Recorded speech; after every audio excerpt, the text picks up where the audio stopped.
dando la bienvenida a todos ustedes a nombre de la Asociación Hispana de Profesionales de la Salud en este programa semanal de cada miércoles a las 8 de la noche, la hora del neurólogo. El doctor Carlos Williams, anfitrión, neurólogo y director del programa, está a cargo de la presentación de hoy. Adelante, doctor. Buenas noches y gracias por aceptar de nuevo la invitación, Diógenes. Nosotros estamos tratando de revisar temas neurológicos en relación a lo que está pasando en la República Dominicana y lo que está pasando alrededor del mundo. Quiero hacer una advertencia. Ahora mismo la Sociedad Dominicana de Neurología tiene otra conferencia en Zoom y quizás eso haya disminuido la participación de algunas gentes aquí. Pero nosotros estamos tratando de alcanzar una audiencia un poquito diferente. Médicos en Estados Unidos, en Centroamérica, en Sudamérica y los dominicanos. Y porque tenemos la conexión dominicana, estamos tratando de utilizar y conocer lo que está pasando en la República Dominicana para compararlo con el estado actual de lo que se sabe de las ciencias a través del mundo. La enfermedad de Parkinson, como ustedes saben, es una enfermedad crónica progresiva y fue descrita hace muchos años, en el 1800 y algo. Sir Parkinson describió la enfermedad. Pero la enfermedad en realidad el que la describió no era un médico, fue una persona que vivía en Londres y que observó a los viejitos caminando con el temor, con el tremor, el temblor y las dificultades caminando. Claro que desde esa época Charcot y la gente en Francia, la gente en Inglaterra siguieron trabajando. La enfermedad hoy en día se sabe que afecta a gente en el mundo entero.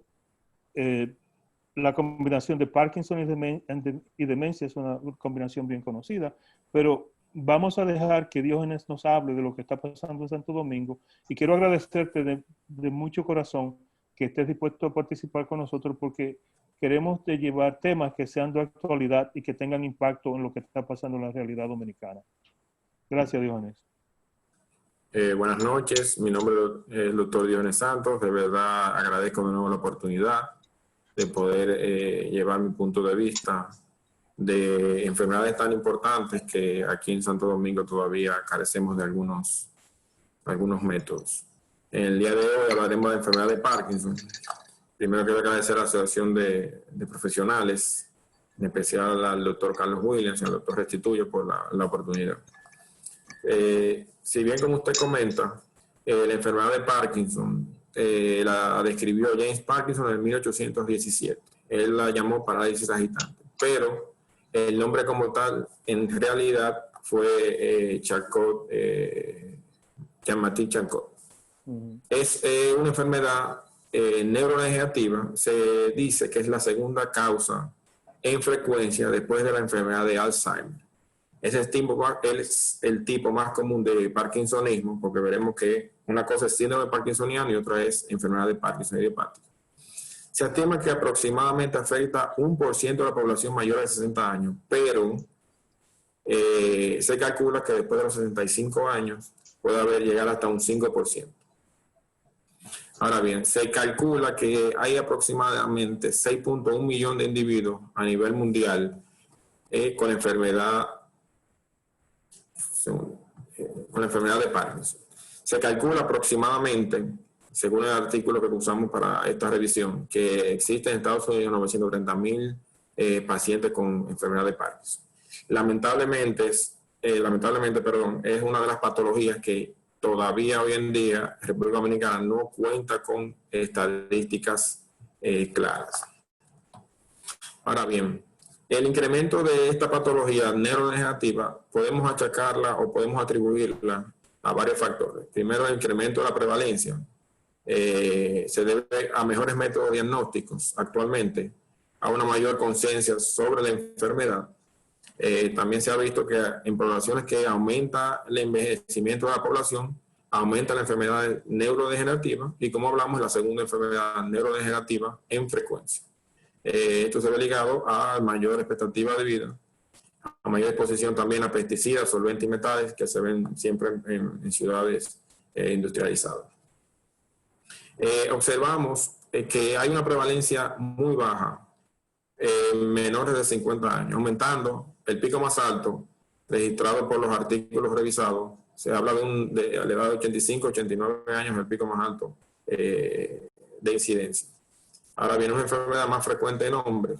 La mayoría de los casos son de origen idiopático, pero se habla de que posiblemente un factor genético y un factor ambiental, como comentamos anteriormente, de pesticidas, herbicidas y exposición a metales pesados. Dentro de la fisiopatología no profundizaremos tanto, pero bueno, básicamente se caracteriza por la muerte de neuronas dopaminérgicas en el locus niger y el depósito de alfa-sinucleína que se deposita en los llamados cuerpos de Lewis. Hay varias hipótesis, dentro de las más sonadas, la hipótesis de Brack, que él divide la enfermedad en estadios 1, 2, 3 y 4. Entre los estadios 1 y 2, él sugiere modelos que inician la enfermedad en el bulbo olfatorio y en la médula, con movimientos anormales y trastorno del sueño REM. Ya en el estadio 3 y 4 podemos observar los síntomas motores clásicos, el daño cognitivo, las alucinaciones, que son los no motores. Veremos que hay signos motores y no motores. Y dentro de los neurotransmisores afectados, aunque se habla siempre de la dopamina, tenemos que tener en cuenta que la serotonina, la acetilcolina y la norepinefrina son neurotransmisores que se ven afectados en esta patología, y por eso se habla de que es una enfermedad que afecta a múltiples órganos por la afectación de estos neurotransmisores y da múltiples sintomatologías.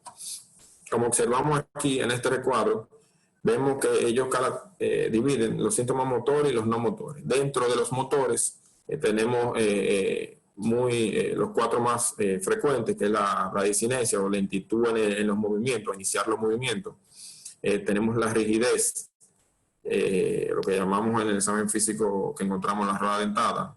El temblor en reposo, generalmente, un temblor de 4 a 6 Hz, que generalmente empieza unilateral. Esta es una característica clínica que nos ayuda en principio a diferenciar de otras patologías, y trastorno en la postura. Los pacientes se van tomando una postura y un trastorno en el balance.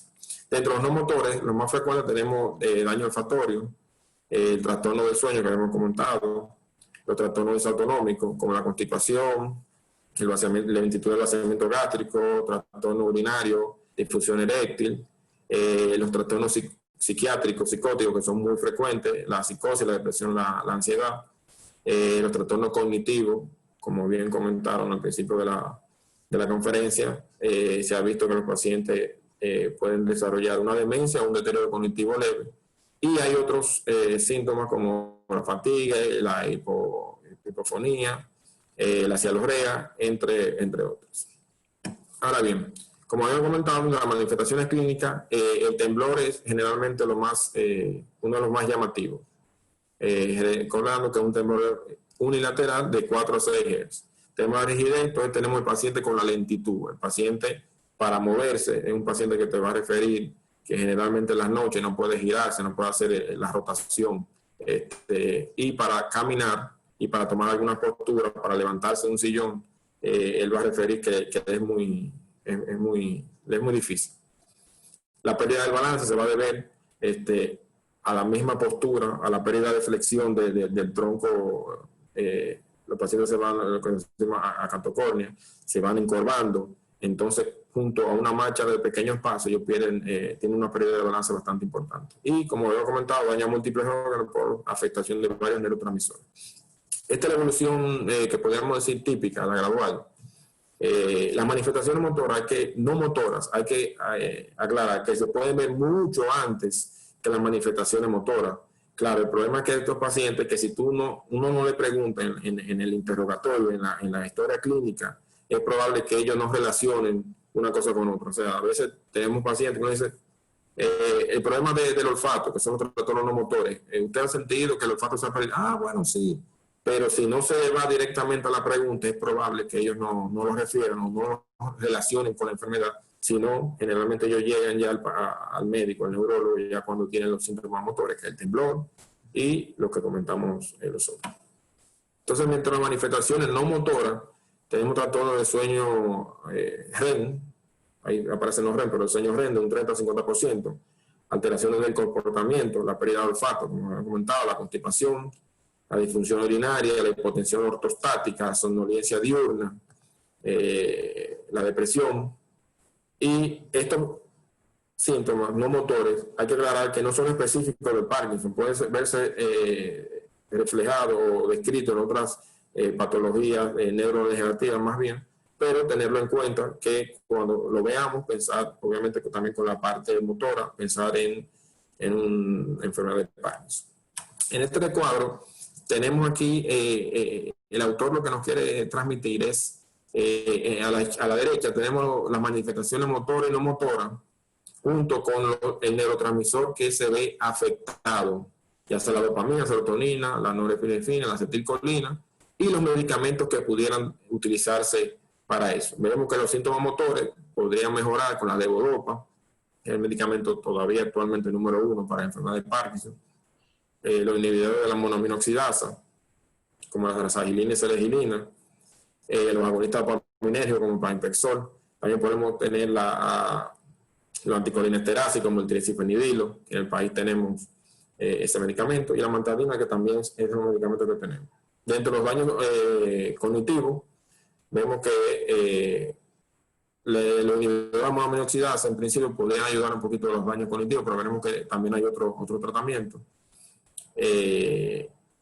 Los inhibidores de la colinesterasa también podrían mejorar los daños cognitivos, como el donepezilo. Entonces tenemos también la psicosis, que puede mejorar la quetiapina, clozapina, la depresión, que pueden mejorar un poquito con agonistas dopaminérgicos, pero también los medicamentos específicos, como los inhibidores de la captación de serotonina. Aquí tenemos los antidepresivos tricíclicos, pero tenemos que tener en cuenta que por el mecanismo de acción de estos medicamentos no es la primera opción en cuanto a tratar la depresión y la ansiedad. Básicamente eso es lo que tenemos ahora bien, ¿qué se ha visto? Pacientes que tienen trastorno de sueño REM, repito, fue un error en la digitación, identificada por medio de la polisomnografía, es una fuerte asociación, incrementando la probabilidad subsecuente del diagnóstico de enfermedad de Parkinson. Habíamos hablado que son, y veremos más adelante, que son los fenómenos prodrómicos, o sea, van años mucho antes que las manifestaciones motoras, y se ha visto que pacientes que refieren ese trastorno, cuando hacemos la polisomnografía, un 90% eventualmente podrían desarrollar enfermedad de Parkinson o otra enfermedad neurodegenerativa como la enfermedad de la sinucleína, como la demencia por tipo de Lewis y la atrofia multisistémica. Diagnóstico. Recordando que el diagnóstico de la enfermedad neurodegenerativa como enfermedad de Parkinson va a ser un diagnóstico clínico. La historia clínica va a ser muy importante. Y junto con el examen físico que identificaremos los síntomas motores y los motores. Generalmente puede haber una historia familiar de Parkinson. Y generalmente para el criterio de la enfermedad de Parkinson debe haber 2 de 4 criterios. Recordando que los criterios que más se utilizan es el temblor en reposo unilateral, la bradicinesia, la rigidez y la anomalía en la postura. En este recuadro, el autor lo que nos quiere comentar es más o menos lo que habíamos comentado antes, que las manifestaciones prodrómicas, tenemos el trastorno de los movimientos rápidos del sueño, trastorno autonómico y la hiposmia. Relacionados, generalmente a veces tenemos pacientes que tienen un familiar de primer grado que ya tuvieron alguna enfermedad de Parkinson. Entonces, el diagnóstico, con el examen físico vamos a encontrar la bradicinesia, la rigidez y el temblor, pero también vamos a tener la hipofonía, la micrografia, que son características de pues se pueden ver en esta patología. El decremento o la cuando ponemos en el swimming, es cuando vemos ponemos al paciente a caminar, vemos que el braceo de los brazos está disminuido, generalmente mayor en el brazo que está afectado. Entonces también cuando vemos esa característica más una marcha a pequeños pasos, entonces ya sabemos que probablemente estaremos en una enfermedad de Parkinson. Tenemos la somnolencia, el temblor, la voz suave, los problemas de la marcha, también son otros factores. Entonces, cuando llega el paciente, si nos llega con estas características que están abajo, podríamos pensar que no es tal vez enfermedad de Parkinson. O sea, si tenemos una rápida progresión de esos síntomas que hemos visto, generalmente no es lo típico de la enfermedad de Parkinson. Si vemos también las caídas recurrentes por el paciente, como pierde la estabilidad, pero más adelante pudiera tener se pueda perder el equilibrio y recibir un trauma.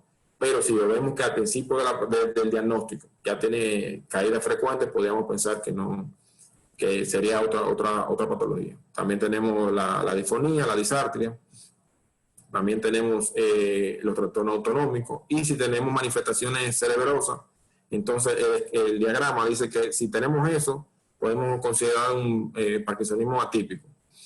Pero si no, obviamente, y nos queda duda, podemos hacer un test de levodopa, en el cual le damos el medicamento al paciente. Generalmente se hace en pacientes que tengamos una duda diagnóstica, aunque hay escuelas que lo hacen de rutina, pero la verdad hemos visto que cuando tú tienes la duda, si hay una mejoría, o sea, uno le hace una escala del UPDRS, si hay una mejoría de más del 30% respecto a las manifestaciones clínicas usando levodopa, entonces decimos que es levodopa positivo y eso también afirma el diagnóstico de enfermedad de Parkinson.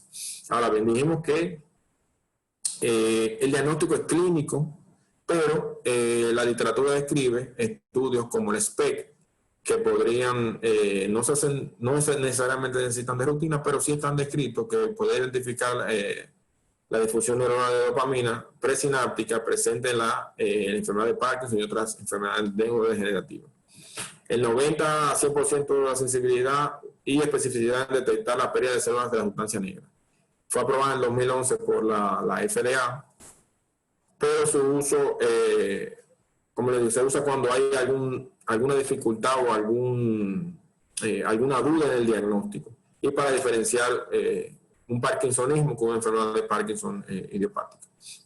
También tenemos la resonancia magnética por imágenes, que no es de gran ayuda tampoco para el diagnóstico, pero sí nos ayudarían a identificar, repito, el parkinsonismo. Cuando hablamos de parkinsonismo son manifestaciones clínicas parecidas al Parkinson, pero son debidas a otra etiología, como enfermedades cerebrovasculares, infartos lacunares basales, hematomas, hidrocefalia acuta normotensa, que podrían darnos algunas manifestaciones de parkinsonismo y no necesariamente de un Parkinson de etiología idiopática. Entonces, en la literatura revisada, en este cuadro lo que quieren decir porque quieren clasificar que hay unos subtipos de Parkinson, en el cual ellos dicen que un 49-53% de los pacientes, que vendría siendo la mitad aproximadamente, van a tener una presentación leve o una, digamos así, leve o disminuida, se ve generalmente en pacientes jóvenes, y los síntomas van a ser leves. Estos van a responder a la levodopa y la progresión va a ser lenta.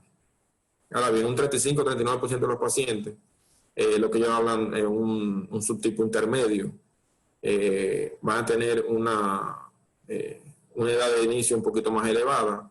Los síntomas motores van a ser, y los no motores van a ser moderados. La respuesta a la levodopa va a ser de moderada a buena y la progresión de la enfermedad va a ser moderada también. Y también tenemos la variante maligna, que es la menor, hablando de un 9 o un 16%. Esto va a variar en la edad de inicio. Entonces sí van a tener de inicio la afectación del comportamiento en el movimiento rápido oculares. Va a haber ya un trastorno cognitivo, la hipotensión ortostática, los síntomas motores van a ser severos y estos generalmente van a ser resistentes a la dopamina y la evolución va a ser mucho mayor, más rápida. Ahora bien, en el pronóstico, vemos que los pacientes, en sentido general, pudiéramos decir que viven después del diagnóstico inicial, se ha visto que pueden vivir, según ese metaanálisis, de un 6.9 a un 14.3 años después del diagnóstico. El estudio, hay un estudio multicéntrico en Australia, donde muestra un 26% de los pacientes que vivieron al menos con 20 años. De 120 pacientes que tomaron ese estudio, un 26% duró aproximadamente 20 años. Pero lo que hemos visto, más o menos, que el promedio de vida varía de 10 a 15 años.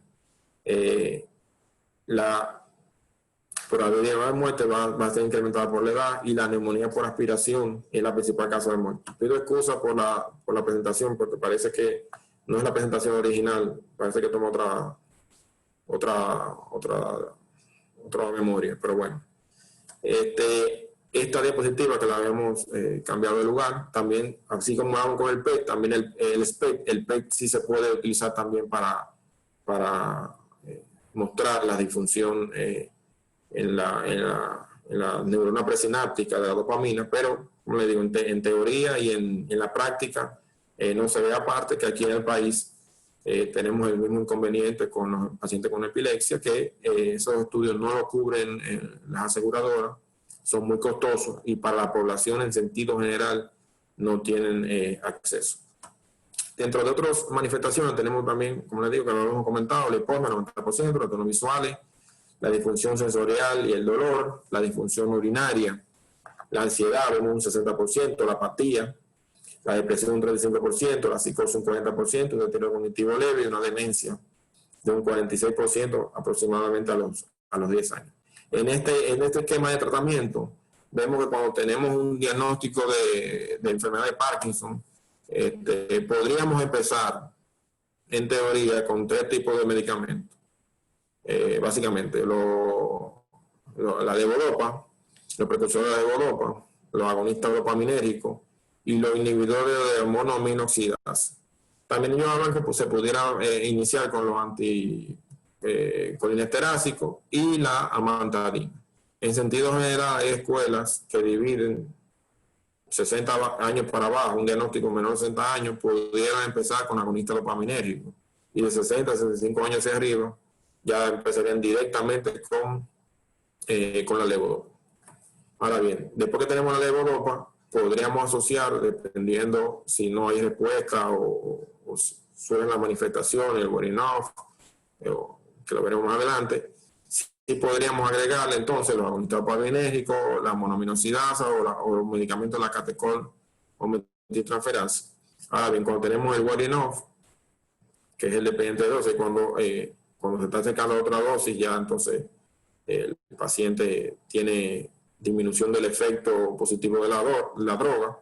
Entonces ellos hablan que igual uno podría hacer una asociación, ya sea con los agonistas dopaminérgicos, los monoaminoxidasa, dependiendo cada caso y cada caracterización. Ahora, cuando tenemos discinesia, que puede ser al inicio de la dosis o a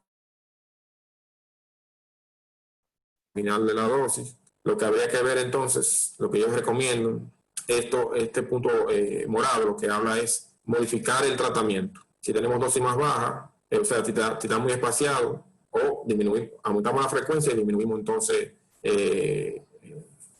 los miligramos.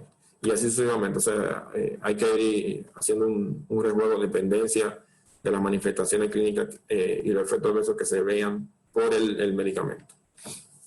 Básicamente, esto habla aquí lo mismo, la levodopa, cómo uno pudiera iniciar el tratamiento.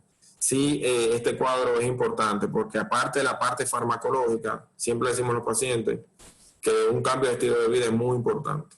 Entonces, ¿qué se ha visto? Que la rehabilitación, la terapia, ya sea con ejercicio, terapia física o ocupacional y terapia de lenguaje, muchas veces mejoran algunas manifestaciones que tal vez no se podrían mejorar solamente con los fármacos. Yo siempre le digo a los pacientes que tienen que hacer ejercicio, ya sea de tai chi, que son algunos de los que están recomendados, ejercicio aeróbico. Yo digo, bueno, sería más o menos como para desengrasar y disminuir un poquito la rigidez y el dolor que provoca la rigidez. Entonces, aparte del tratamiento farmacológico, siempre está recomendado la rehabilitación no farmacológica. Entonces, en el último esquema, podríamos ver que la terapia de avance, tenemos que se podría usar la levodopa carbidopa por suspensión en infusión. Tenemos también la estimulación cerebral profunda, que se hablará un poquito más adelante, en donde el núcleo subtalámico de Lewis o el globo pálido son los núcleos que generalmente se hace la estimulación. Y si tenemos solamente el tremor, porque acuérdense que la parte de la enfermedad de Parkinson, que bueno, es el tema principal, también el temblor esencial se podría llevar a cirugía. Los targets para ese tipo de cirugía es la talamotomía o la estimulación también del tálamo o bilateral. Si las manifestaciones son más tremóricas, si son el tremor y la bradicinesia, entonces el núcleo subtalámico. Entonces, básicamente, la estimulación cerebral profunda se indica en pacientes que tienen mejoría de los síntomas motores, pero tienen periodo off o disquinesias, y a pesar de tú modificar el tratamiento, no hay una mejoría clínica. Entonces, uno de los criterios podría ser, entonces, pensar en la estimulación cerebral profunda. Ahora bien, ¿dónde se ha visto que hay peor respuesta? En pacientes ya mayores de 75 años, en pacientes que ya tienen algún tipo de demencia, y en pacientes que, como vemos, que la levodopa no surja o no haga efecto. También dentro de la terapia avanzada está la terapia integral con levodopa carbidopa, que mejora las fluctuaciones motoras y la disquinesia, se administra en forma de gel por una bomba a través de endoscopio a nivel de intestino delgado. Se llama duodopa. Tampoco en el país tengo entendido que no hay este tipo de terapia. La estimulación por cerebral profunda, sí hay casos, se han operado casos. Aquí hay buenos neurocirujanos preparados para ese tipo de cirugía. El inconveniente, que es parecido a lo que tenemos con los pacientes con epilepsia, que son muy costosas para la población general, los seguros no la cubren. Entonces, lamentablemente, el porcentaje de crisis de cirugía, perdón, es muy mínimo, pero sí hay especialistas formados para ese tipo de cirugía. Entonces, en otros tratamientos no motores, tenemos que para la demencia se ha visto que más la ribastimina se podría usar. Para la depresión y ansiedad habíamos hablado de la inhibidora de la captación de serotonina, y los tricíclicos. Para la psicosis vemos que dentro de los mismos medicamentos que se usan para el Parkinson podrían aumentar la psicosis, que son las anticolinestéricos, los MAO y la mantadina, o sea que hay que tener cuidado con su uso. Pero sí se ha visto que la pivaranserina, la clozapina y la quetiapina para periodos psicóticos sí podrían mejorar. Para el insomnio, la fatiga y el trastorno del sueño está indicada la melatonina y el clonazepam como benzodiazepina. Para los trastornos autonómicos, la fluorocortisona, la amiodarina y la droxidopa. Para la constipación, podemos indicar los probióticos y las fibras. Para la ansiedad también, que es muy frecuente, la benzodiazepina. Para la impotencia sexual, el sildenafil. Y la cialorrea, la toxina botulínica y la atropina. Recordando que estas son manifestaciones no motoras, pero son muy frecuentes y pueden ser incluso hasta más invalidantes y más molestosos que incluso los síntomas motores como tal. Recordando, para terminar, que también existe el temblor esencial, que generalmente a veces nos llegan los pacientes a la consulta, jóvenes, diciendo, bueno, tendré un Parkinson o algo. Obviamente el temblor esencial se ve en pacientes mucho más jóvenes. 5% pueden ser asimétricos. 10% de los pacientes pueden presentar tremor en el cuello y la cara.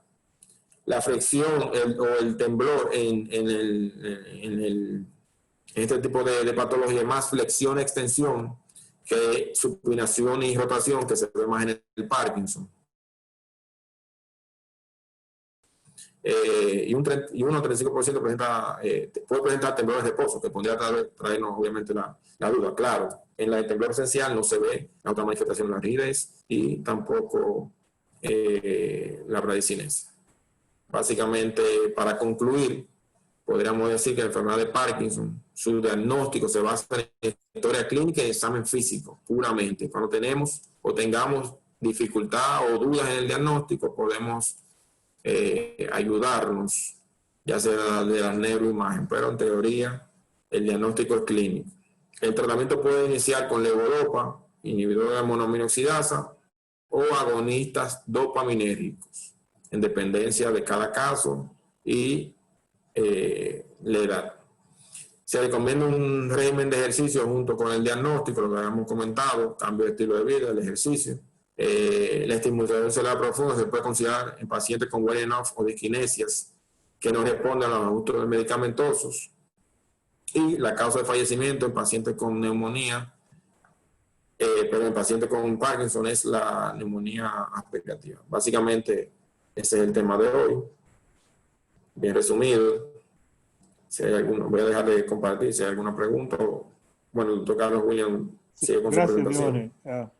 Diógenes. Solamente para resaltar algunos detalles, tú bien hiciste la descripción completa. No vale la pena matar a un caballo que está muerto. Ya tú lo hablaste de todo. Pero yo como hago tanto eso y también hago medicina del sueño, pues vemos la gente que tienen problemas de REM sleep que comienzan hasta 10 años antes del diagnóstico de cualquier enfermedad neurodegenerativa. Puede ser Parkinson o puede ser una sinucleopatía o puede ser incluso demencia u otras enfermedades neurodegenerativas que comienzan con trastorno del sueño. La segunda cosa, como tú mencionaste, es el asunto del olfato y luego las dificultades motoras y las dificultades con caminar. Nosotros hacemos estimulación profunda cerebral y estamos enfatizándolo ahora más en la gente joven. Mientras más temprana la enfermedad comienza, más difícil se hace el manejo a largo plazo. Y entonces estamos tratando de enfocarlo en la gente que son socialmente independientes para mantenerlos independientes y funcionalmente. O sea, por ejemplo, mi último paciente que está recibiendo una estimulación cerebral profunda bilateral es un hombre de 58 años que estaba trabajando como un ejecutivo en una empresa y que ahora no puede trabajar por las dificultades que tiene con el Parkinson. Entonces, a ese individuo se le mandó y ya se le implantó los estimuladores y se van a turn off, se van a poner a funcionar después que se cure el proceso, la área quirúrgica en una semana. Entonces, esos pacientes se siguen a largo plazo en la clínica para ver cómo reaccionan manteniendo la actividad física, los ejercicios y tratando de que ellos puedan retornar a trabajar si la situación le permite. El ideal es que la persona se pueda mantener socialmente activo e integrado. A largo plazo, nosotros estamos viendo el asunto, la caída también son una causa frecuente de daño, que se rompe la cadera, que se rompe una pierna, o con un accidente donde se tropiezan con algo porque no pueden levantar los pies o porque no pueden manejar el ambiente donde se encuentran. O sea, que todas esas cosas, como también las enfermedades infecciosas, la aspiración de neumonía y las infecciones urinarias, contribuyen a empeorar la psicosis, el estado mental y la demencia. Un punto de detalle, nosotros aquí vemos alrededor de un 30% de personas con Parkinson que desarrollan demencia y en la otra mano alrededor de un 30% de personas con demencia que desarrollan síntomas parkinsonianos que no son los clásicos, pero que vienen juntos cuando la enfermedad progresa. Si alguien tiene alguna pregunta o algún comentario, yo quiero dejar que la gente hable y tú has cubierto el tema perfectamente. Lo único que tenemos que saber es cómo vamos a ayudar a que se mejore la disponibilidad de medicamentos y de recursos para tratar a esos pacientes de manera crónica en Santo Domingo, porque ellos se convierten en una carga social y económica para el país, porque no son productivos después que comienza la enfermedad y después que tienen algunos años. Son gente que dependen del cuidado de los otros.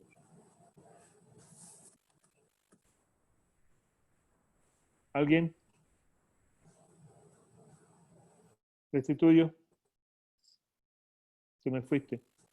Um, Diógenes, um, yo sé que no se sabe en Santo Domingo cuánta gente con Parkinson hay, pero hay un estimado de que en Santo Domingo hay alrededor de 60 a 70, creo que 60 a 90 mil personas con demencia, entre los 90 millones, entre los 11 millones de dominicanos. Aquí en el Alto Manhattan se ha hecho un estudio para ver las enfermedades neurodegenerativas de los hispanos, y porque los dominicanos son la mayoría de esa población en el Alto Manhattan. Hay muchas personas que se diagnostican con demencia entre la población hispana a una edad más temprana. Están comenzando de los años 60 a los 65. Como tú mencionaste, un 1 a un 5% de esa gente ya tienen problemas de cognition y comienzan a tener problemas de la memoria y de comportamiento, lo cual hace que la incidencia de esos problemas parece ser muy alta. Una de las razones por la cual nosotros creemos que eso está pasando es porque lamentablemente los latinos no tienen la costumbre de ir al médico, no quieren ir al médico, o no se toman la medicina para la presión arterial, ni manejan la diabetes, ni hacen los factores de riesgo que pueden predisponerlos a tener complicaciones de small vessels, los pequeños vasos cerebrales profundos que dañan la sustancia blanca, que son los que producen esos trastornos crónicos a largo plazo. Tu turno. ¿Me oíste? ¿Me están oyendo? No, tengo el internet un poquito... ¿No me está oyendo? Se me fue un poquito la señal. ¿Me puedes repetir, por favor? Sí, estábamos hablando de que en el Alto Manhattan se ve que la demencia y las enfermedades neurodegenerativas en la población latina están comenzando a una edad temprana. Cuando yo digo temprana, es relativa porque son a los 60 o 65 años de edad. Pero recuérdate que en Santo Domingo el averaje de vida de la gente es de 73 a 76 años. Aquí, como es de 80 a 90, es relativamente más temprano para los latinos. Y yo pienso que eso tiene que ver con el hecho de que no hay medidas de cuidado preventivo con enfermedades como la diabetes, la hipertensión, el fumar y las drogas, que son cosas, porque también hay un tipo de Parkinson, como tú sabes, que comienza en personas que son jóvenes, pero que se han expuesto a algunas drogas que dañan el sistema basal de los ganglios cerebrales, que desarrollan síntomas atípicos de Parkinson. Sí, eso es así. Cuando hablamos de síndrome parkinsoniano, son los pacientes que tienen alguna otra manifestación o por alguna otra etiología que desarrollan manifestaciones parkinsonianas. Y como usted bien acaba de aclarar, el latino lamentablemente no hace medicina preventiva, sino que va al médico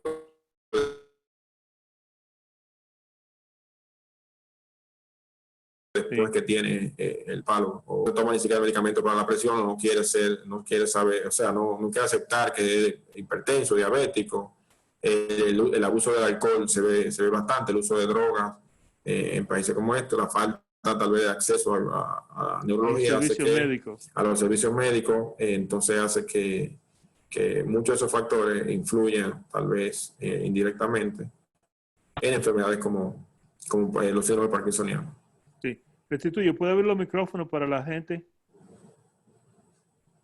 Restituyo. No me está oyendo. Un detalle. Yo no sé cómo está manejando la hidrocefalia de presión normal en Santo Domingo. Aquí nosotros ponemos the shunt en esas personas que no están dementes todavía y que no tienen las dificultades crónicas, sino que tratamos de diagnosticarlo temprano para prevenirlo de que se compliquen, porque cuando se convierten en dementes ya no vale la pena ponerle shunt porque no cambia la situación. Sí, hemos visto que uno de los síndromes Parkinson, que puede dar síndrome parkinsoniano es la hidrocefalia oculta no motesa, pero lamentablemente pasa lo mismo, que a veces el paciente, los mismos familiares no lo llevan al médico y cuando ya nos llega a nuestras manos, entonces ya tiene un deterioro y una afectación cerebral bastante importante. Entonces, pero el diagnóstico básicamente es el mismo, hacemos punción lumbar evacuadora y en caso de lo enviamos al neurocirujano para que le ponga el shunt. Pero tiene que venir el paciente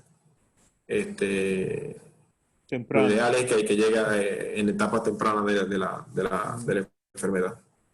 Claro. No sé quién tendrá el micrófono abierto porque Restituyo nos ha abandonado. Déjame ver.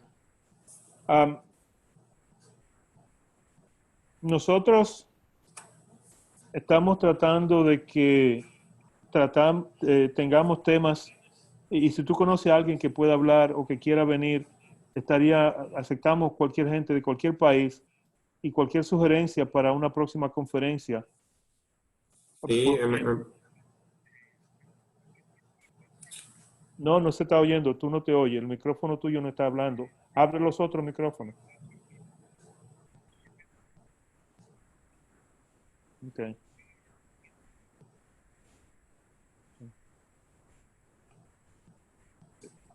Es que no puedo abrir los micrófonos, Restituyo. Ok, nosotros estamos viendo eso como un problema. Si queremos ayudar, si ustedes tienen algo que les interese, déjanos saber para que lo podamos tratar y discutir y tratar de traer a audiencia. Buenas. Sí, Buenas noches. Parece que ya se pudo. Sí. Hay varias preguntas. Sí, No, por favor. quería comentar que mencionaron lo de la medicina preventiva y la llegada tardía de los pacientes al sistema de salud en República Dominicana. También mucho tiene que ver cómo es el sistema de salud. Mucha gente desafortunadamente tiene que hacer filas desde temprano para ver un médico que llega un poco tarde y la gente se incomoda. Entonces la medicina por eso también se dificulta para ser preventiva, y también la falta de educación que tiene mucha gente. Claro que tampoco se quieren educar porque, como usted dijo bien claro, el uso exceso de alcohol y de otras cosas, aunque ya tienen su diagnóstico de diabetes o otras cosas, no lo quieren dejar. Entonces, es muchas cosas que están envueltas en por qué la medicina preventiva no funciona en la República Dominicana.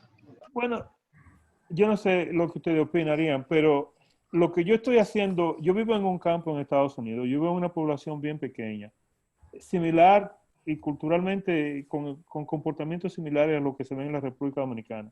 Lo que nosotros estamos haciendo es, yo voy a las escuelas. En las escuelas se está comenzando el proceso de educación para enseñarle a los niños desde el primer grado cómo reconocer un accidente cerebrovascular, cuáles son las cosas que hay que hacer cuando se presentan los síntomas y ayudarlos a que comiencen a tener hábitos sanos desde temprana edad.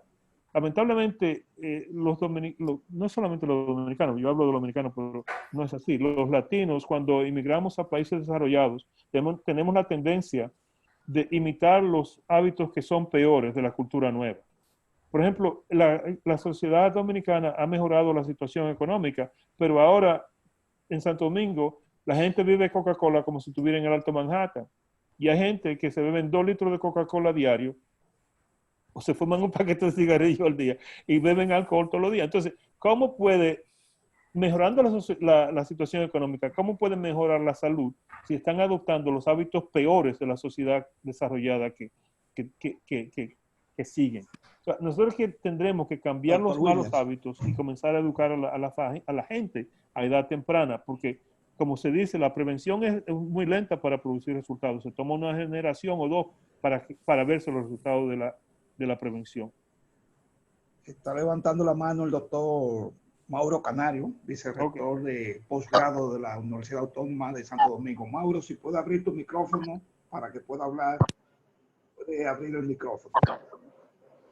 Sí, ya se abrió el Adelante, micrófono Mauro. ya.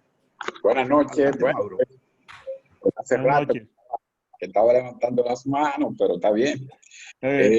Fíjate, Carlos, primero saludar a Dios por esa decisión que ya no tiene acostumbrado. Somos, en ocasiones, siempre estigmatizamos a la población diciendo que tiene determinado hábito, que no hace esto, que no hace aquello. Pero recuerden, la educación en salud de la población es responsabilidad de un Estado.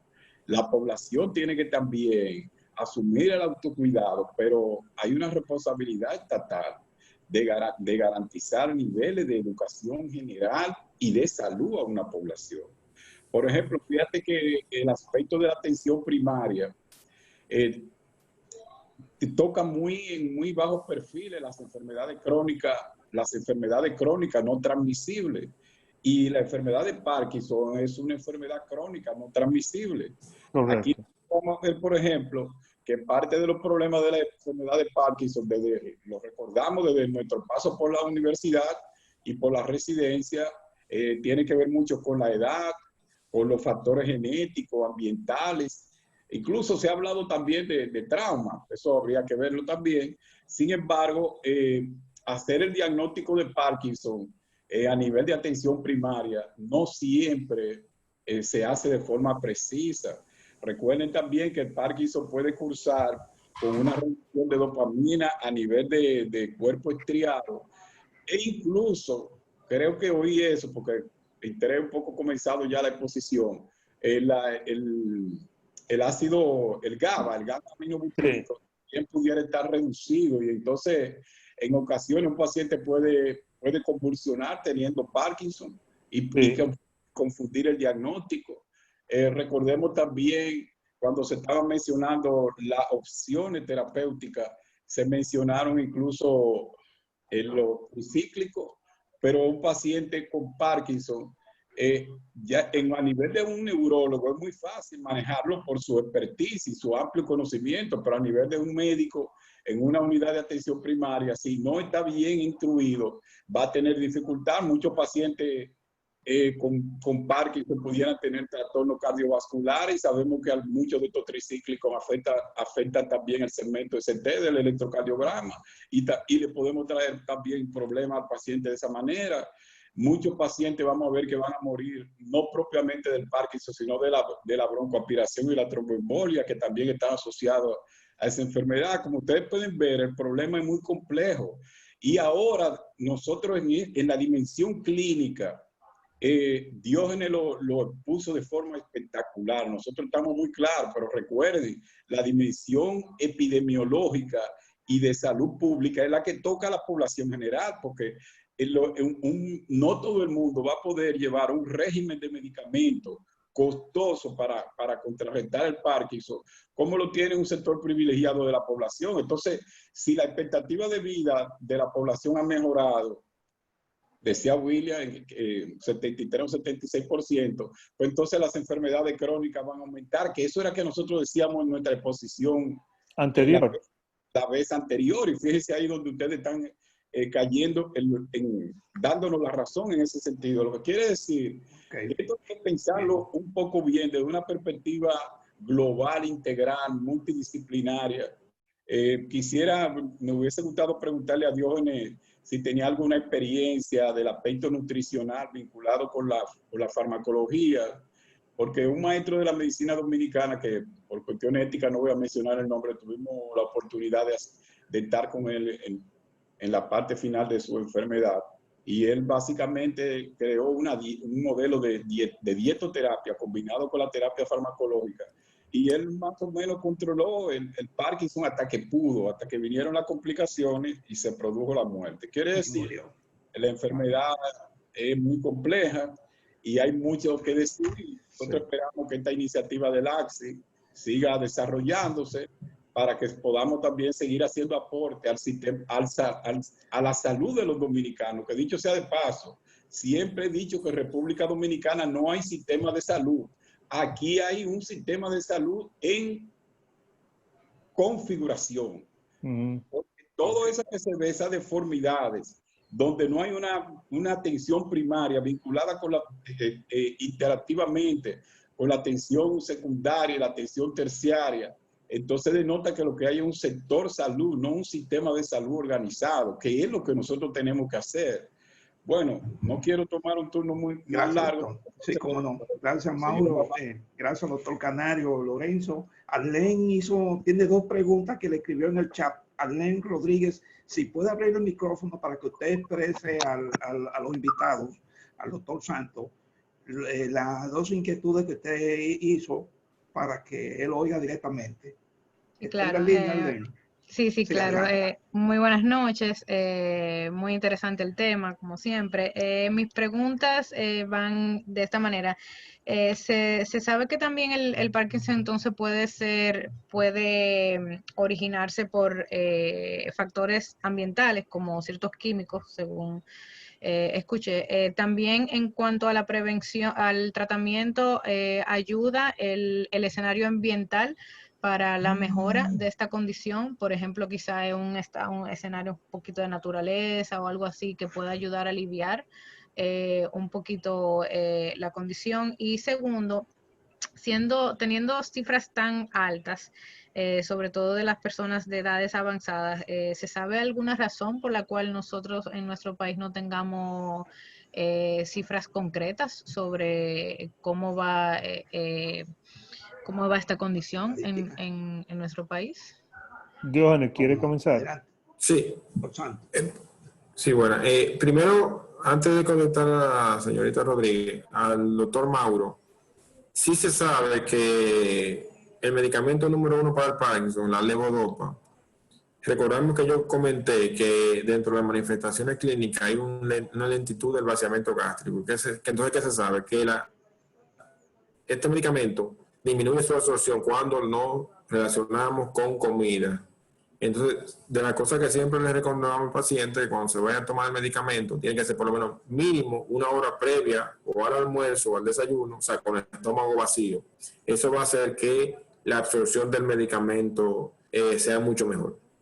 Esas son de las recomendaciones que generalmente damos, porque si no, entonces las fluctuaciones van a ser más frecuentes y la efectividad no va a ser la mejor. En cuanto a la pregunta, yo comenté, o sea, recordemos que la enfermedad de Parkinson tiene el apellido idiopático. Se ha visto relacionado con factores genéticos y ambientales, pero todavía, hasta donde yo tengo conocimiento, que uno puede decir, bueno, es por esto, es por algún metal, directamente, todavía no se ha llegado a esa conclusión. Solamente que se ve más en ciudades industrializadas donde se manejan los factores ambientales y indirectamente hay un factor genético, como ya he comentado, generalmente hay un paciente, el paciente tiene algún familiar de primer grado que tenga que haya cursado con enfermedad de Parkinson. Pero en sentido general, cuando hablamos de idiopático, es que todavía no tenemos una etiología muy clara. En neurología hay muchas enfermedades con ese apellido, diríamos, que la podemos relacionar, o sea, pero directamente, entiendo yo, todavía no hay algún estudio que nos diga. No sé si el doctor Carlos Williams tendrá otra. Doctor Santos, y la segunda pregunta, brevemente, si le puedes responder, porque es una pregunta de $1 millón, que por qué no hay estadística sobre Parkinson en la República Dominicana. Lamentablemente, como nosotros como países carecemos de estadísticas hasta en los más básicos, aquí no sabemos ni cuántos, bueno, sabemos cuánto la población, pero no sabemos ni siquiera cuántos extranjeros tenemos, entonces menos vamos a ver cuántos pacientes con enfermedad de Parkinson hay. O sea que la verdad carecemos de muchas estadísticas. O sea, las estadísticas solamente se llevan a los países del primer mundo. Bueno, nosotros estamos, la iniciativa de la Asociación Hispana Profesional de Salud, con la ayuda de gente como el doctor Canario y con ayuda, Sí, colaborando con gente como ustedes. Williams, creo que el doctor Santos Viloria, creo que alguien quería hacer un comentario. Ok. El profesor Santos Viloria, que está en la línea también, que junto con su hijo, que es invitado nuestro también, el doctor Santos Pérez, pues se puede decir que en la República Dominicana son de los médicos clínicos, neurólogos que más experiencia han desarrollado en el área de epilepsia y Parkinson. O sea, que pueden hablar de las manifestaciones. Me gustaría que él pueda hacer una breve comentario sobre lo que se ha hablado en esta conferencia. Sí, adelante, profesor. Sí, te estamos oyendo. Ok, quiero felicitar a mi hijo, ¿verdad? Porque ha hecho una exposición clara y precisa del problema. Y voy a hablar de cosas anecdóticas. Cuando yo llego de Francia y me quedo ahí viviendo en Nueva York durante 8 meses, comenzaba la L2 para desarrollarse. era una pastilla grandísima, porque al principio era una pastilla grande, y como dice mi hijo, esos pacientes ya de cierta edad que tienen ya problemas estomacales, al tomarse la pastilla comenzaron a tener problemas estomacales con más fe. Pero lo más llamativo que salió en los periódicos locales es que estos pacientes que ya tenían una edad que no sexualmente no son hiperactivos, no son activos, resulta que comenzaron a solicitar a las enfermeras y medicamentos para que en cierto modo aumenta un poco la libido, yo qué sé, porque eso como que no lo he visto así mencionado, pero la primera vez en mi vida que lo vi fue ahí está en Nueva York. Y luego llegué aquí a Santo Domingo, hicimos una mesa redonda con el querido doctor Saglul, y entonces cuando estamos hablando, yo menciono eso, Toño es el primero que salta, o sea, como era él original. Pues a mí hay que darme de uno de los grandes problemas, uno de los graves problemas que tenemos, el L-Dopa es una droga maravillosa, tal como ves. Perdí un poquito la mayoría de los casos, el sonido. En la mayoría de los casos, es maravillosa. Sí. Sí. Okay. Un poco, profesor Santos, pero, Viloria. Sí. Si puede repetir esa parte ahí, que se fue un poco el audio. Digo que la L-Dopa es una droga maravillosa y que todos conocemos, que todos usamos, pero esta es una enfermedad degenerativa que va. Esta es una enfermedad degenerativa, ¿me escucha? Sí. Sí, claro. Que va ahora sí. Indefectiblemente a la progresión. No podemos evitar la progresión de la enfermedad aunque le demos. Mejoramos los síntomas, el paciente se siente mejor, le damos un antidepresivo y mejora mucho, un ansiolítico, pero la enfermedad sigue su curso degenerativo, avanzando de forma progresiva y lenta. Entonces, el famoso efecto off que tienen los pacientes, lo hemos visto, que después de 4 o 5 años en promedio, toma un poquito menos, de usar la L-Dopa y los otros medicamentos, entonces comienzan a tener síntomas de Parkinson, porque el efecto de la pastilla que toman, la toman a las 8 de la mañana y ya a las 12 del día o a las 1 de la tarde comienza a tener. Y llega un momento que ya, aunque tú le dividas la dosis, casi siempre es difícil controlarlo. Sí. Allí estaba revisando y te quería preguntar a ti, William. ¿Están usando ustedes ya en Estados Unidos un antagonista de la medicina A2A? Fue aprobado por la FDA. Sí. Como solución a este efecto off. Y lo otro es... Yo no me di cuenta cuando él cogió. No me di cuenta cuando él cogió esto. Algo que usan los asmáticos. Inhalación. Sí. Hay una nueva medicina que se aprobó hace un año. Ahora se lanzó lamentablemente con esta pandemia ha habido un problema, pero se lanzó al principio del año, al final del año pasado. Y hay una que es, como tú dijiste, un inhalador, y hay otra que son en el estómago, tratando ya Leo me lo mencionó, que es la L-Dopa por una sonda que le ponen. La otra es el inhalador, que para tratar de paliar el problema del fenómeno on and off. También quería decirte que lamentablemente, como todos sabemos, la enfermedad es neurodegenerativa y la condición se empeora cuando se van muriendo y completamente desaparecen las células productoras de la sustancia negra. Y de las células de la sustancia negra, que son las dopaminérgicas. Y cuando eso desaparece, aunque le demos el reemplazamiento, la medicina no tiene dónde hacer el efecto.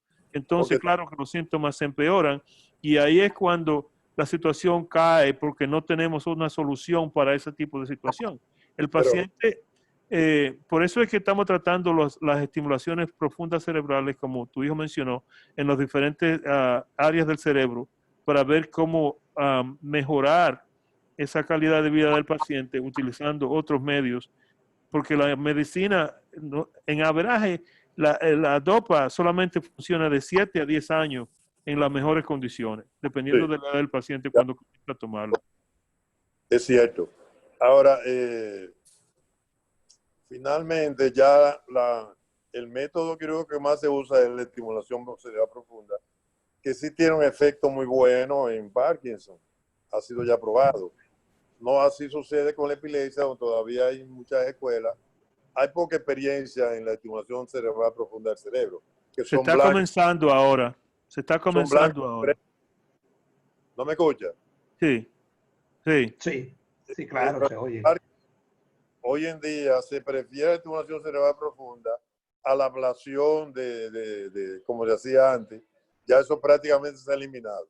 Sí. Finalmente te quería decir, ¿alguna experiencia con el uso de células madres? ¿Qué tú piensas? ¿Cuál es tu opinión sobre eso? Sí. El asunto de las células madres, yo no sé si tú te recuerdas, hace muchos años cuando Cassius Clay, Muhammad Ali era boxeador, él se fue, cuando le comenzaron los síntomas muchos años atrás, él se fue a México a hacer una implantación de células madres, porque se creía que esa iba a ser la solución al problema. Aquí en Estados Unidos nunca se ha aprobado oficialmente como un tratamiento FDA approved, y la gente se van a otros países para hacerlo. Pero lamentablemente nosotros no hemos visto resultados que den que sean estimulantes para creer que va a ser un procedimiento que se va a hacer generalizado. Por lo menos no se ha visto todavía resultados buenos. La implantación que fue Cassius Clay a México, él fue a México, ¿verdad? Sí, sí. Un famoso cirujano que después vino aquí a Santo Domingo. Sí. Y descubriendo del feto las células que las primordiales a esos pacientes. Y Cassius Clay, después que vio eso, dijo, no, porque quien descubrió ese tratamiento fue un sueco. No recuerdo el nombre. Pero luego este mexicano hizo mucho trabajo y manejó una cantidad de pacientes. Pero cuando Cassius Clay fue allá a México, él fue a observar el procedimiento y dijo que no se deja poner eso. No se lo dejó poner, ok. De hecho, quería aprovechar, doctor Santos. Habiendo tantos boxeadores, que han recibido muchos golpes en la cabeza, Cassius Clay fue que salió con Parkinson, ¿no? Y dice que fue todos los golpes que le dieron. Sí. Sí, claro. Small vessel disease injury, los pequeños vasos sanguíneos de la materia profunda cerebral. ¿Hay alguien que tiene otra pregunta, por favor? Sí, yo le iba a preguntar al doctor Diógenes, ¿verdad? Neurólogo. Nosotros a través de una historia clínica, ¿verdad? Podemos determinar este tipo de enfermedad en los pacientes. Pero mi pregunta es, ¿a partir de qué edad nosotros podemos darnos cuenta esta enfermedad en los pacientes? ¿A partir de qué edad inicia esta enfermedad en los pacientes? ¿A partir de qué edad? Es una pregunta bastante interesante porque yo quiero agregarle y aprovecho también para que se haga... La señorita hizo una pregunta. Sí, claro, hizo una pregunta y ella se refiere, creo que va en el sentido de si se puede predecir el Parkinson, como se está hablando ahora de la demencia.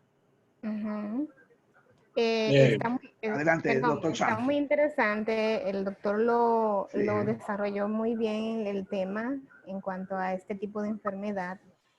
Mayormente, doctores, estos pacientes cuando tienen este tipo de enfermedad, ellos manifiestan mucha ansiedad, mucha depresión. Entonces, a mí me gustaría saber, ¿a partir de qué edad se manifiesta? Nosotros ¿verdad? Podemos darnos cuenta cuando un paciente tiene este tipo de enfermedad.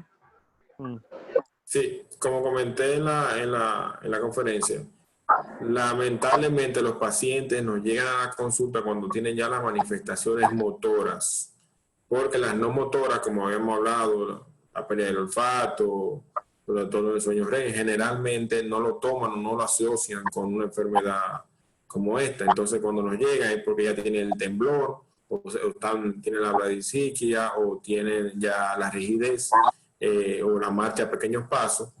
Entonces ya hay generalmente una edad se habla de que después de los 60 años aumenta la probabilidad en sentido general de todas las enfermedades neurodegenerativas y a mayor edad, mayor probabilidad. Comentamos que el pico mayor que se ha visto en pacientes de 85-89 años, se habla que un gran porcentaje podría tener enfermedad de Parkinson, así como otras enfermedades neurodegenerativas. Pero en teoría, después de los 50 años, aumenta la probabilidad. No es que todos van a tenerlo, pero aumenta la probabilidad. Pero se ha visto casos ya de 50 años, 51, 55. También los síntomas tempranos, como son el problema del sueño y el problema del olfato, y esos síntomas que no son específicos, pero que están relacionados, no pueden, nosotros no podemos predecir cuál de esos pacientes con esos síntomas va a desarrollar el Parkinson a largo plazo. No sabemos todavía eso y no estamos, lo que le decimos a esos pacientes que tienen síntomas así, pero que no sabemos a qué camino van a coger, es que sigan viendo al neurólogo cada 6 meses para ver cómo desarrollan los síntomas. Y tan pronto como detectamos síntomas que son, que se multiplican, por ejemplo, el problema del sueño, el problema caminando o las dificultades de la marcha o el de comportamiento, entonces ya uno comienza a tratarlo más agresivamente. Pero al principio es un asunto de manejar y seguir los síntomas. Nosotros no queremos, y yo no creo que Dios ni quiera tampoco que un médico primario sea quien haga el diagnóstico. Lo que queremos es que, ni que maneje el paciente, lo que queremos es que el paciente sea reconocido temprano, que se mande al médico temprano y que se pueda comenzar a tratar de manera que sea antes, porque en average están tomándose 5 años o más para diagnosticar a un paciente porque se espera que los síntomas estén completamente obvios antes de mandarlo al especialista.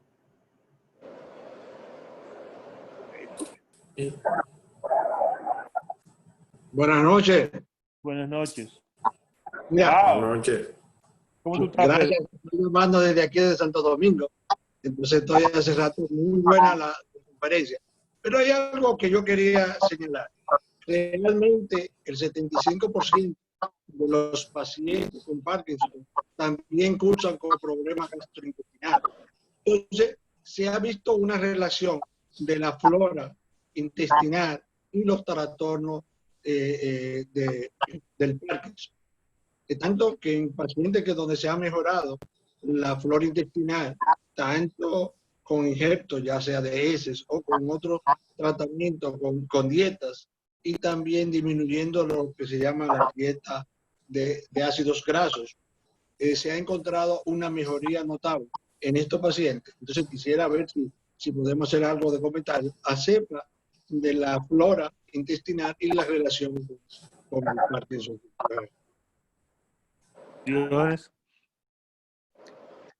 Hay muchas, Pedro, yo no sé si Diógenes te está oyendo, pero yo voy a hablar.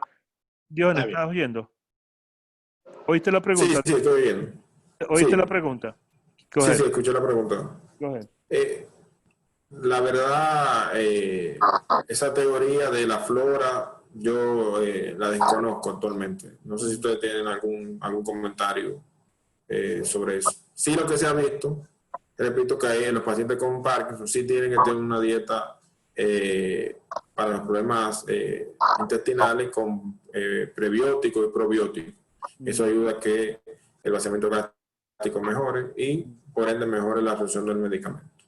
Ha habido mucho trabajo, y se está haciendo mucho trabajo sobre el asunto de la flora intestinal en sentido general con otras enfermedades, no solamente Parkinson, pero lamentablemente yo creo que eso es también como lo que ocurre con el asunto del sueño y el reloj cerebral. Nosotros le decimos a los pacientes con Parkinson y con enfermedades degenerativas que traten de exponerse al aire, a la sunlight, a la luz del sol en la parte temprana del día, para que el reloj cerebral que controla el comportamiento del sueño y el REM en el sleep se ajuste, porque se produce un descontrol de esas cosas. Pero esas son medidas, lo mismo que ocurre con el ejercicio y con otras medidas generales, que producen bienestar general para todo el mundo.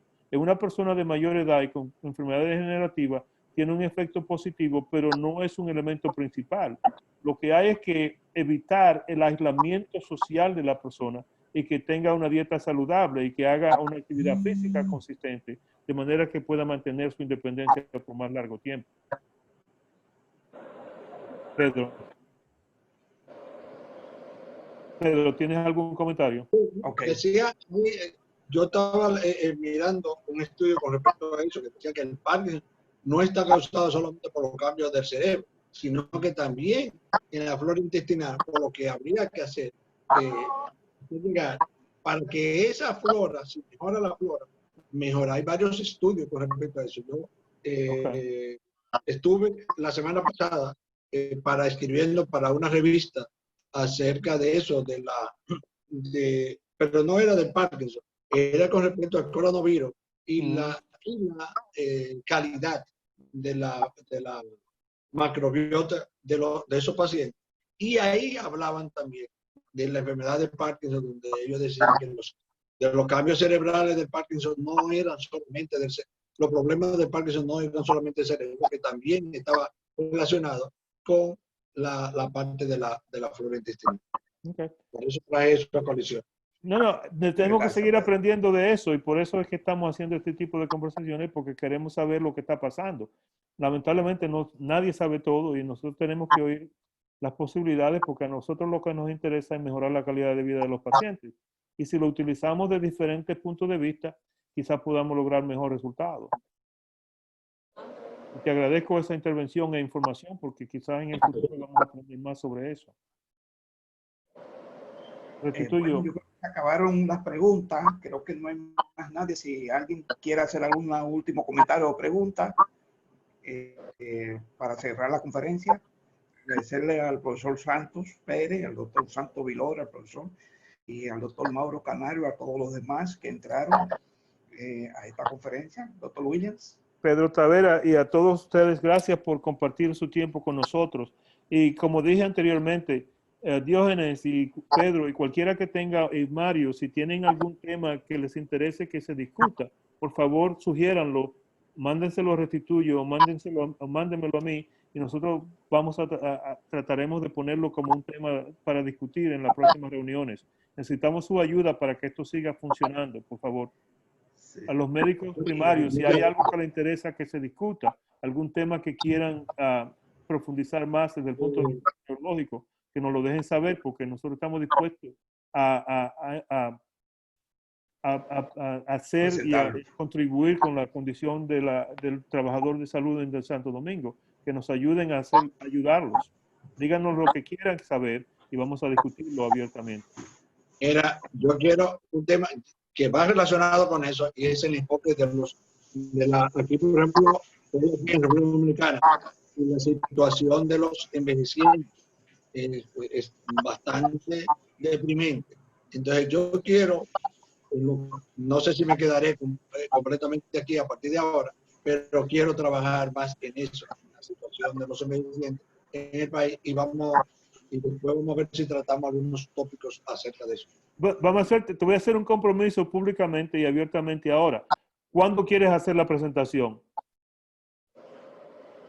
Bueno, nos ponemos ya el doctor, que se nos acabó el tiempo. Ya tú sabes, invítalo a él para la próxima, Restituyo. Buenas noches y gracias a todos por participar. Gracias. Gracias por la invitación.